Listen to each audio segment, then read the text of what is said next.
మాట్లాడుతూ అసెంబ్లీకి ఎందుకు రారన్న వ్యాఖ్యలపై స్పందించారు. కాంగ్రెస్ పార్టీ అనేది 1.5 షేర్ మాత్రం ఉంది. ఆ అధ్యక్షులు మాట్లాడిన మాటలపై స్పందించాల్సిన అవసరం లేదంటూ రాజు గారు వ్యాఖ్యలు చేశారు. మాకు ఒక్క ఓటు కూడా రాకపోయినా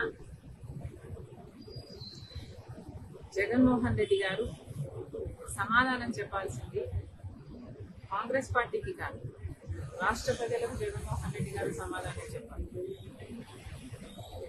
మాకు ఎన్ని ఓట్లు వచ్చాయి అన్న విషయం పక్కన పెడితే జగన్మోహన్ రెడ్డి గారికి అయితే 38% ఓట్లు వచ్చాయి కదా. జగన్మోహన్ రెడ్డి గారి పార్టీకి 11 సీట్లు అయితే వచ్చాయి కదా. మరి ఎందుకు అసెంబ్లీకి వెళ్ళటం లేదు?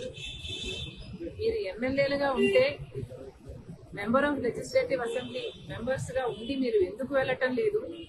వెళ్ళటం లేదు కాబట్టి రాజీనామా చేయండి అని మేము డిమాండ్ చేస్తే ఆ ప్రశ్నకు సమాధానం ఇవ్వకుండా మేము ఇన్సిగ్నిఫికెంట్ గా అన్నట్టు మాట్లాడారు జగన్మోహన్ రెడ్డి గారు.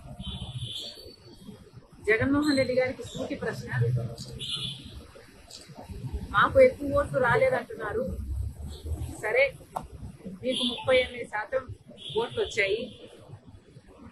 మరి వచ్చి కూడా మీరేం చేస్తున్నారు? దాన్ని 11 సీట్లు గెలిచి కూడా మీరేం చేస్తున్నారు? దాన్ని మీకు మాకు ఏమిటి తేడా?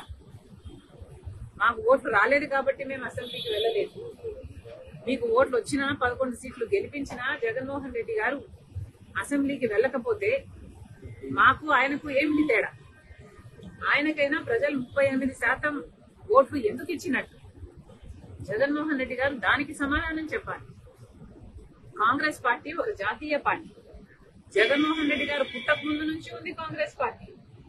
అలాంటి కాంగ్రెస్ పార్టీని ఈరోజు చిన్న చేసి మాట్లాడుతున్నారు.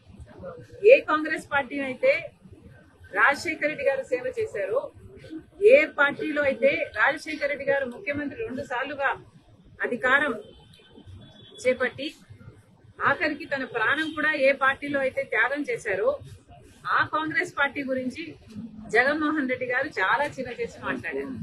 అయా జగన్మోహన్ రెడ్డి గారు, మీరు పుట్టక ముందు నుంచి ఉంది కాంగ్రెస్ పార్టీ. అలాంటి కాంగ్రెస్ పార్టీ గురించి మాట్లాడే అర్హత మీకు లేదు. మీరు మాట్లాడదలుచుకుంటే మీ పార్టీ గురించి మాట్లాడండి, వైసీపీ గురించి మాట్లాడండి. వైసీపీ ఏం చేసిందో చెప్పండి. మీరు పూర్తి మద్యపాన నిషేధం అని చెప్పి మోసం చేశారు. రైతులకు 3,000 కోట్ల ధర స్థిరీకరణ నిధి ఇస్తాము ప్రతి సంవత్సరము అని మోసం చేశారు.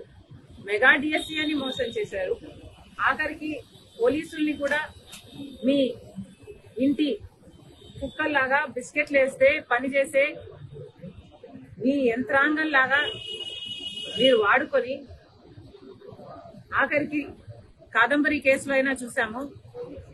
ఎంతో మందిని డోర్ డెలివరీ చంపేసి డోర్ డెలివరీ చేయడం చూసాము.